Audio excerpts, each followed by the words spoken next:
The morning sun peeked through the tall buildings of downtown, casting long shadows across the busy streets. At the corner of Pine and Fifth, a young woman stood with her little daughter tucked safely in a worn-out stroller. Her name was Maya, and despite the hardships life had thrown at her, her spirit remained unbroken. Every morning, as business people rushed past with their coffee cups and briefcases, Maya would start her daily ritual. Her voice, sweet and pure, would rise above the city noise, carrying melodies that made even the hurried souls slow their pace.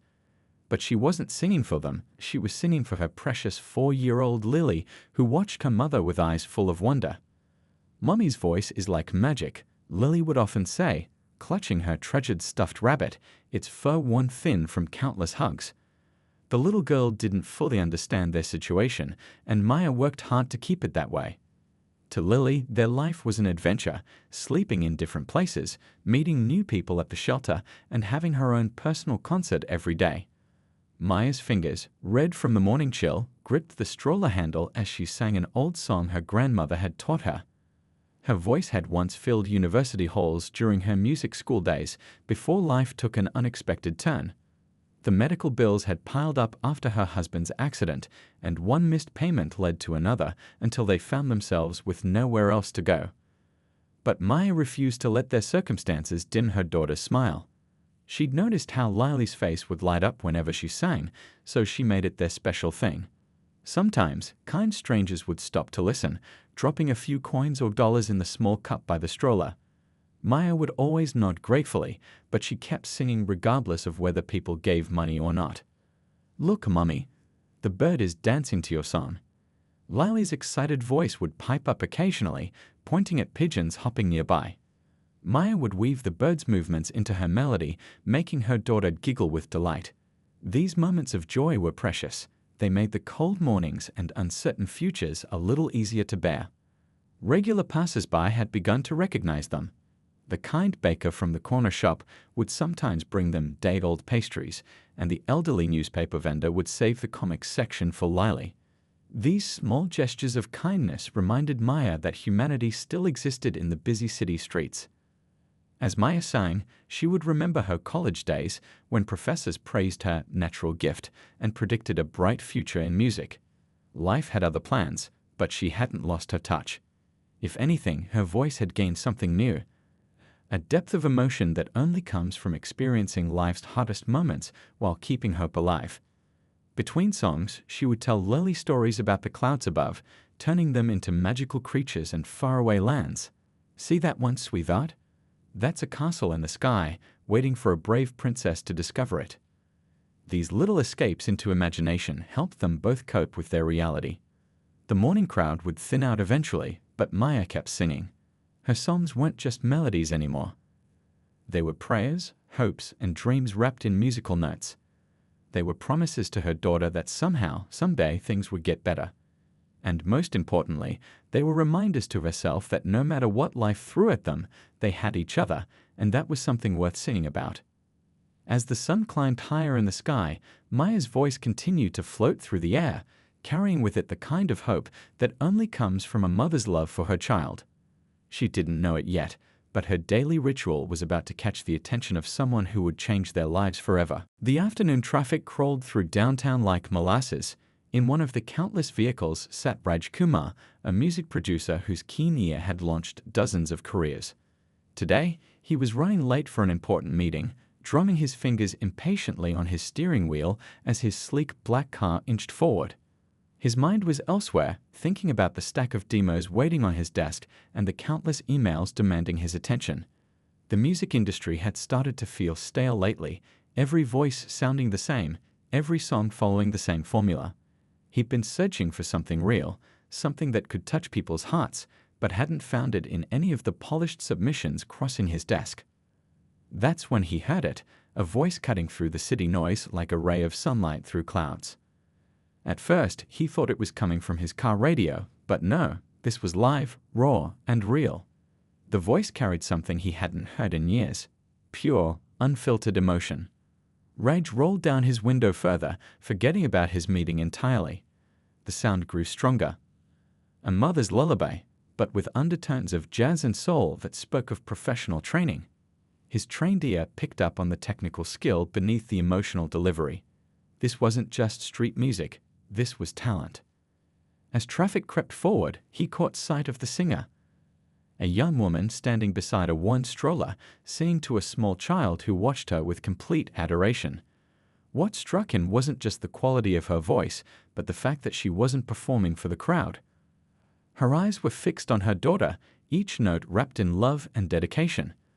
The song she was singing wasn't one he recognized. It had elements of traditional lullabies, but mixed with something original, perhaps her own composition. The melody spoke of hope and struggle, of love and determination. In an industry drowning in auto-tune and artificial emotion, this was a diamond in the rough. Behind him, car horns started blaring as the light turned green, but Rage couldn't bring himself to move forward. 20 years in the music industry had taught him that genuine talent was rare, but genuine talent with a story, that was pure gold. He watched as a businessman drop some coins in her cup without breaking stride, never realizing he'd just walked past something extraordinary. The little girl in the stroller clapped as her mother finished one song and began another. This time it was a popular tune, but she'd made it her own, infusing it with a depth that the original artist could only dream of achieving. Raj found himself thinking about his own journey, how he'd started with nothing but a dream and a borrowed keyboard in his uncle's garage. His assistant's voice crackled through his car's speaker system. "Sir, the meeting started 10 minutes ago. Should I reschedule?" Raj watched as the mother adjusted her daughter's worn jacket, never missing a note. In that moment, he made a decision that would change multiple lives. "Cancel the meeting," he replied, already looking for a place to park. Something more important just came up. His mind was racing with possibilities. In a world of manufactured music and instant celebrities, here was something authentic, a voice that could remind people what real music was supposed to feel like. As he maneuvered his car toward a nearby parking spot, he realized he was nervous, a feeling he hadn't experienced in years. How do you approach someone and tell them you might be able to change their life without sounding crazy? How do you convince them that their talent deserves a bigger stage when life has given them every reason to be skeptical? Looking in his rearview mirror, Raj straightened his tie and grabbed his business card. Sometimes the biggest opportunities come disguised as ordinary moments. He didn't know it yet, but his search for something real in music was about to turn into something much more meaningful than just another business deal. Maya felt the shift in the air before she saw him approaching. Street smarts developed over months of living rough had taught her to be aware of her surroundings, especially with Lily to protect. She pulled her daughter's stroller slightly closer, but a voice never wavering in the melody she was singing. The man walking toward them didn't fit the usual patterns. His expensive suit and confident walk marked him as someone who belonged in one of the glass-walled office buildings, not stopping to talk to street performers. Yet here he was, moving with purpose in their direction, a kind smile on his face that somehow made her more nervous than a frown would have. "Your voice is extraordinary," he said when she finished her song, keeping a respectful distance. "I've been listening for the past 15 minutes. His voice was warm, with a slight accent that spoke of a journey similar to the one her own parents had made to this country. Lily, usually shy around strangers, peeked out from behind her stuffed rabbit with curious eyes. "Mommy seems pretty, doesn't she?" she chirped, making both adults smile. Maya placed a protective hand on her daughter's shoulder, studying the man carefully. "I'm Raj Kumar," he said, slowly reaching into his jacket pocket. Maya tensed, but he only pulled out a business card, holding it out like a peace offering. "I'm a music producer with Rainbow Records." The card was simple but elegant, with a holographic rainbow logo that caught Lily's attention. Maya took the card hesitantly, her mind flashing back to other promises that had turned to dust. "That's very kind of you," she said carefully, "but we're doing okay on our own." The lie tasted bitter in her mouth, but pride and protection were sometimes the same thing. Raj's eyes showed understanding rather than pity. That's what made her keep listening. "You studied music before, didn't you?" he asked. "I can hear it in your technique. The way you control your breathing, the subtle variations in tone, those aren't things you pick up on the street." The observation hit close to home. Memories of practice rooms and theory classes flooded back, along with the dreams she'd packed away when life took its cruel turn. "University of Washington," she admitted softly. 3 years before, she glanced at Lily, who was now making the business card catch light patterns on the sidewalk. Before life happened, Raj finished for her, nodding. I understand. More than you might think. He told her about his own beginnings, sleeping on his uncle's floor, working 3 jobs while trying to break into the music industry. Each detail was a small bridge being built between their worlds. A gust of wind sent paper wrappers dancing across the sidewalk, and Lily laughed, trying to catch them. Maya noticed how Raj's expression softened watching her daughter play, not the calculating look of someone seeing a marketing angle, but genuine warmth. I'd like to offer you an audition, he said finally. No strings attached. Just a chance to sing in a proper studio. Seeing her hesitation, he added, we can arrange childcare through our company's social services department. Professional, licensed caregivers, and you can stay with Lily until you're comfortable. Maya's heart raced at the possibility, but her mind threw up roadblocks. I haven't properly practiced in years, and I don't have anything suitable to wear, or... Your voice is what matters, Raj interrupted gently. Everything else can be figured out. Just come sing. One song. That's all I'm asking for right now. A group of pigeons landed nearby, and Lily clapped in delight. Look, Mommy. An audience. Her innocent joy cut through Maya's web of doubts like a sunbeam through clouds. When? Maya found herself asking, surprising both herself and Raj with her directness. Tomorrow morning. 9 o'clock.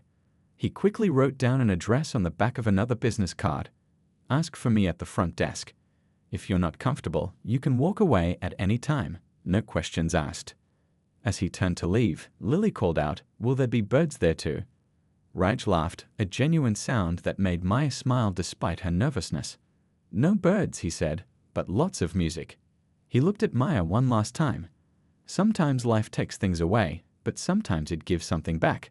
Maybe tomorrow is your time to get something back. Maya watched him walk away, the business card feeling impossibly heavy in her pocket. Lily tugged at her sleeve, asking for another song. As she began to sing again, her voice carried a new note, something that sounded a lot like hope. Morning came too quickly, bringing with it a knot of nerves in Maya's stomach. She barely slept, spending most of the night in the shelter's common room, humming quietly to herself, while Lily dreamed peacefully on the cot beside her. The business card from Raj sat on her worn backpack, the rainbow logo catching the early morning light. The shelter's director, Mrs. Chen, had helped more than Maya could have hoped. When Maya showed her the card the previous evening, Mrs. Chen's eyes had lit up with recognition. Rainbow Records. They're legitimate, very legitimate. She'd immediately called the company to verify Raj's credentials and then helped Maya pick out the best clothes from the shelter's donation closet. Now, standing in front of the shelter's bathroom mirror, Maya hardly recognized herself. The simple blue dress Mrs. Chen had found fit well enough, and another resident had helped her braid her hair neatly. But it was her eyes that looked different. There was a spark there she hadn't seen in months. Mommy looks like a princess, Lily declared from her perch on a plastic chair, already dressed in her cleanest outfit. The little girl was excited about the day ahead, especially after hearing about the special playroom at the studio where she'd be staying while Maya auditioned. The social worker Raj had arranged, a gentle woman named Beth, arrived exactly on time. She brought an energy bar and coffee for Maya, having been briefed about their situation. Nervous? She asked kindly, helping Lily tie her shoelace. Terrified, Maya admitted, clutching her coffee cup like a lifeline. What if this is all a mistake? What if I'm not good enough anymore? The doubts that had plagued her all night came rushing back. Then you'll still have your voice, your daughter, and your dignity, Beth replied simply. But you won't know unless you try. She pulled out some papers from her bag. Now let me tell you about the playroom and the caregivers so you can feel completely comfortable about Lily. The ride to Rainbow Records felt surreal. The studio was housed in a tall building with windows that gleamed in the morning sun. Maya's heart pounded as they walked through the revolving doors, Lily bouncing excitedly beside her, fascinated by her own reflection spinning in the glass. The lobby was warm and inviting, with music-themed artwork on the walls and soft jazz playing through hidden speakers. The security guards smiled as they approached, already expecting them. Mr. Kumar called Dan about you, he said warmly. Said to send you right up. Before heading to the studio floor, Maya spent time with Lily in the playroom, making sure her daughter felt safe. The space was bright and cheerful, filled with toys and books. The two caregivers were experienced and kind, immediately engaging Lily in a craft project. "Look, Mummy," Lily exclaimed, already starting to paint. "I'm going to make you a picture for after your song." The simple confidence in her daughter's voice gave Maya strength. If her 4-year-old could be brave in a new place, so could she. Beth accompanied Maya to the studio floor, explaining that she'd stay nearby throughout the audition. The elevator ride felt like ascending into another world. Each floor they passed represented another step away from their life on the streets, another step toward possibility. When the doors opened, Raj was waiting, his smile as genuine as it had been on the street. "You came," he said simply, obvious pleasure in his voice. "How are you feeling?" Maya took a deep breath, thinking of Lily's painting downstairs. "Like this might be the start of something," she answered honestly. "Or maybe the restart of something." Raj nodded approvingly. "That's exactly the right way to look at it." He gestured down the hallway, where Maya could see a proper recording studio through a glass window. "Shall we see what your voice can do with the right equipment?" As they walked toward the studio, Maya thought about all the twists and turns that had led to this moment. Just yesterday, she'd been sitting on a street corner. Today, she was walking into a professional recording studio. Life could change in an instant. She'd learned that the hard way when everything fell apart. Maybe, just maybe, it could change for the better too. "One more thing," Raj said, pausing at the studio door. "Whatever happens today, remember this. You already proved your strength by showing up. Everything else is just music." He opened the door, and the smell of wood and electronics washed over them. Ready to make some magic. Maya thought of Lily downstairs, painting with complete faith in her mother's abilities. She thought of Mrs. Chen and Beth, who had helped make this moment possible. She thought of her younger self, who had once dreamed of a moment just like this. "Ready," she said, and stepped forward into possibility. The recording studio felt like another world. Maya stood in the booth, headphones slightly too big for her head, surrounded by equipment that probably cost more than she'd ever earned in her life. Through the glass, she could see Raj sitting at the control panel with 2 other people, a sound engineer and a woman she'd been introduced to as the studio's vocal coach. "Take your time," Raj's voice came through the headphones, warm and encouraging. "Just get comfortable with the space first." Maya nodded, her hands fidgeting with the hem of her borrowed dress. The microphone in front of her looked both familiar and intimidating, like meeting an old friend who'd grown into a stranger. She closed her eyes, thinking of all the places she'd sung before. Practice rooms at university, coffee shops during open mic nights, street corners in the rain, and most recently, for her daughter under the open sky. Each place had taught her something different about her voice. "Whenever you're ready," Raj said softly, "just start with something you know well." Maya opened her mouth, but nothing came out. Her throat felt tight, years of doubt pressing down on her chest. Through the glass, she could see the others waiting patiently, but their presence only made her more nervous. This was her chance, maybe her only chance, and she was freezing. Then she remembered something. Could someone check on Lily?" she asked, "just to make sure she's okay." "Already done," Beth's voice came through the headphones. Maya hadn't even noticed her enter the control room. "She's finishing her painting and told me to tell you she's making it extra special." A warmth spread through Maya's chest at those words. Lily. Her reason for everything. The thought of her daughter's unwavering belief in her swept away the last of her hesitation. Without further preamble, she began to sing. It wasn't a popular song, or even one that anyone in the control room would recognize. It was the lullaby she'd composed during their first night in the shelter, when Lily had been too scared to sleep. The melody was simple but haunting, telling their story without words, a mother's love, their struggles, their hopes, their unbreakable bond. Through the glass, she saw the vocal coach sit up straighter, her professional composure cracking slightly. The sound engineer leaned forward, adjusting something on his panel with focused intensity. And Raj just closed his eyes and listened, a small smile playing on his lips. The acoustics of the professional booth transformed her voice, letting her hear herself clearly for the first time in years. All the technical training from her university days came flooding back: breath control, pitch, tone. But now these skills served something deeper, the raw emotion of their journey. When the last note faded, there was complete silence. Maya opened her eyes to see the vocal coach wiping away tears, trying to do it discreetly. The sound engineer was shaking his head in amazement. Through the glass, their voices came through muted until Raj turned on the microphone. That was, he paused, searching for words. Maya, was that your own composition? She nodded, suddenly self-conscious again. I wrote it for Lily. On our first night, when things got hard. The vocal coach leaned into the microphone. Your voice has something we can't teach, she said, her professional tone barely masking her excitement. Technical skills can be polished, but that emotional authenticity, that's pure gold. Would you be willing to sing it again?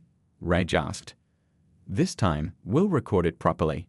He was already gesturing to the sound engineer, who was typing rapidly into his computer. Maya felt a flutter of hope in her chest. You mean? We're not just recording for the audition anymore, Raj confirmed, his eyes twinkling. We're recording your first demo. That is, if you're willing to work with us. The tears came then, but Maya didn't try to hide them. These weren't tears of sadness or fear. They were tears of relief, of joy, of possibilities opening up before her. Through her blurred vision, she saw Beth slip out of the control room, presumably to check on Lily again. I have one condition, Maya said, finding strength in her voice that surprised even her. Whatever happens, my daughter comes first. Her stability, her education. Already working on it, Raj interrupted gently.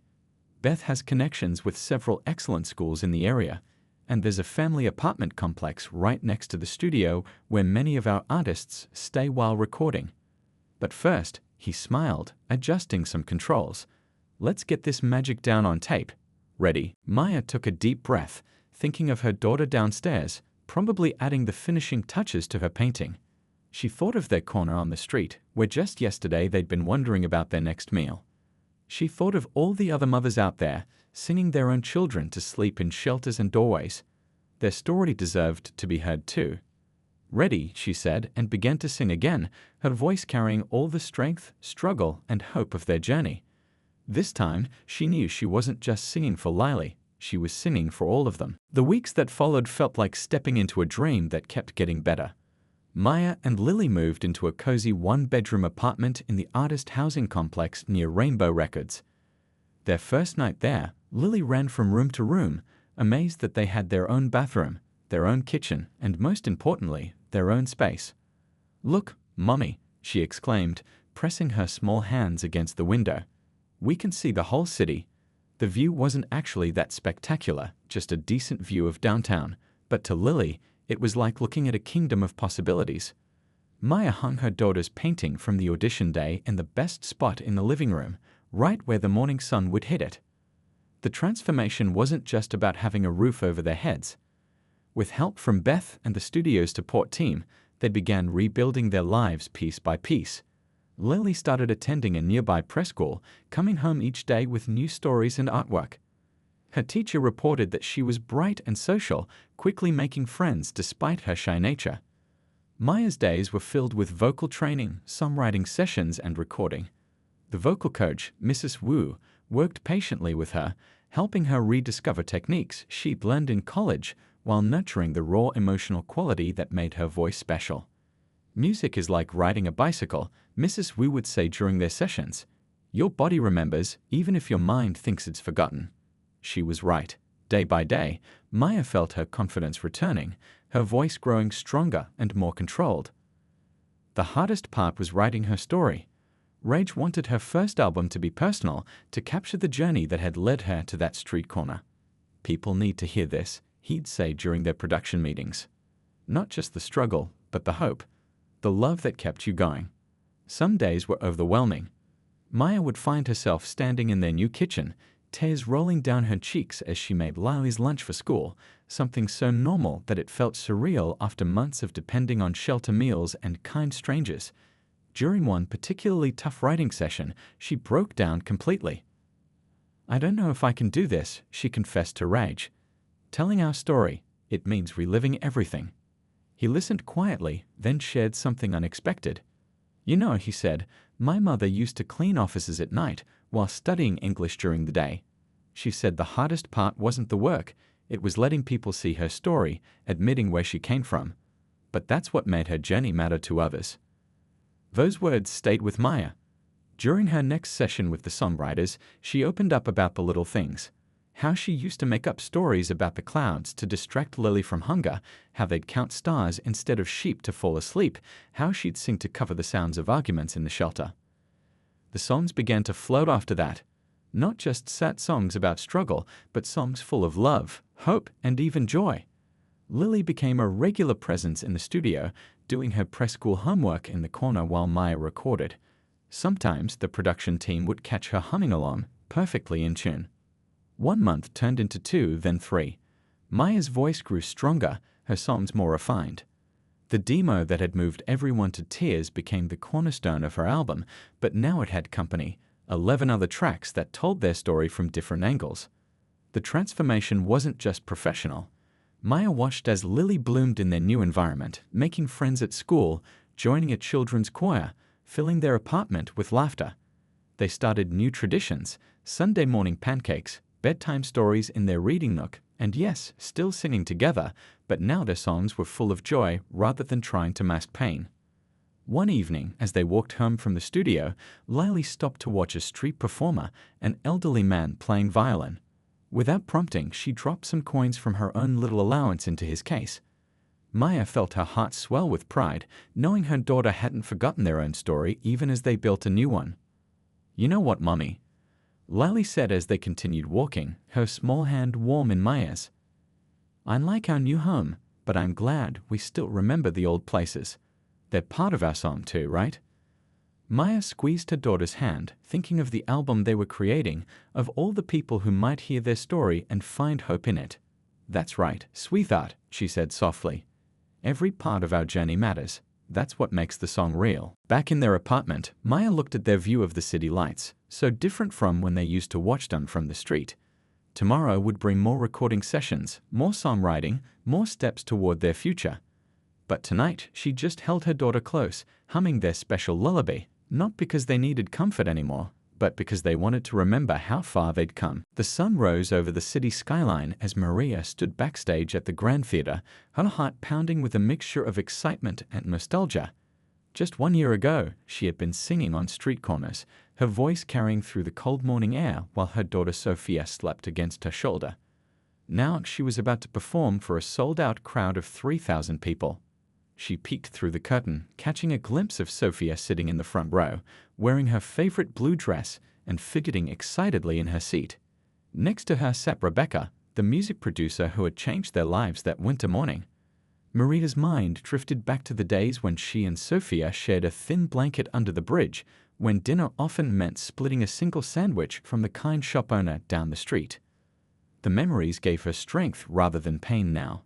Her debut album, Songs from the Heart, had surprised everyone by climbing to number 3 on the classical crossover charts. The critics had called her voice hauntingly beautiful and touched by raw humanity. But what made Maria most proud wasn't the acclaim or the record sales, it was the foundation she had started with her first paycheck. The Street Symphony Foundation had already helped 30 homeless musicians and their families get back on their feet. The old intersection where she used to sing had been transformed into a warm, welcoming shelter with a music room where talented souls could practice and dream. She remembered George, a gifted guitar player they'd found performing outside the subway station. With the foundation's help, he now taught music to underprivileged kids and had a small apartment of his own. The stage manager signaled 5 minutes to showtime. Maria smoothed her simple black dress. She had deliberately chosen something modest, remembering how she used to dream of owning just one nice piece of clothing. Her makeup artist had wanted to cover up the small scar above her eyebrow, but Maria had refused. Every mark, every line on her face told the story of her journey. The shelter's success had caught the attention of local businesses. A coffee shop chain had started a program to hire residents, and a nearby music store donated instruments for the shelter's weekly concerts. The city council, which had once tried to discourage street performances, now supported the foundation's initiatives. They had even named Maria to their Arts and Culture Board. Sophia had bloomed too. From a quiet child who rarely smiled, she had transformed into a bright, confident 7-year-old who loved school and had started piano lessons. She still kept her old stuffed bear, though, the one she had clutched during those cold nights on the street. "To remember where we came from, Mama," she had said with wisdom beyond her years. The orchestra began tuning their instruments. Maria closed her eyes and took a deep breath. Her first song would be Ave Maria, the same one she had been singing when Rebecca's car stopped that day. But this time, she would sing it as a celebration rather than a prayer for survival. She thought about the letter she had received yesterday from a young mother in a similar situation to where she had been. "Your story gives me hope," the woman had written. That's why Maria had made sure ticket prices for her concerts were affordable, and why she always saved the best seats for shelter residents. Music, she believed, belonged to everyone. The curtain began to rise. Maria stepped into the spotlight, but her eyes found Sophia's face in the crowd. Her daughter's proud smile reminded her of all those mornings when that tiny face had given her the strength to keep singing, even when her stomach was empty and her fingers were numb with cold. As the first notes filled the theater, Maria poured all of her experiences into the song, the pain, the hope, the love, and the triumph. Her voice soared to the rafters, carrying with it the message that no dream was too big, no night too dark, and no soul too lost to find its way home. In the front row, Sophia watched her mother shine, still clutching that old stuffed bear. And somewhere in the city, under the same stars that had once been their only roof, another voice was singing, waiting to be discovered. Thanks to Maria and her foundation, that voice would not go unheard. Because sometimes the greatest symphonies begin with a single note sung on a street corner, and the most beautiful dreams can come true in the most unexpected ways. Maria was living proof that with love, determination, and a little help from kind hearts, any story could have a happy ending.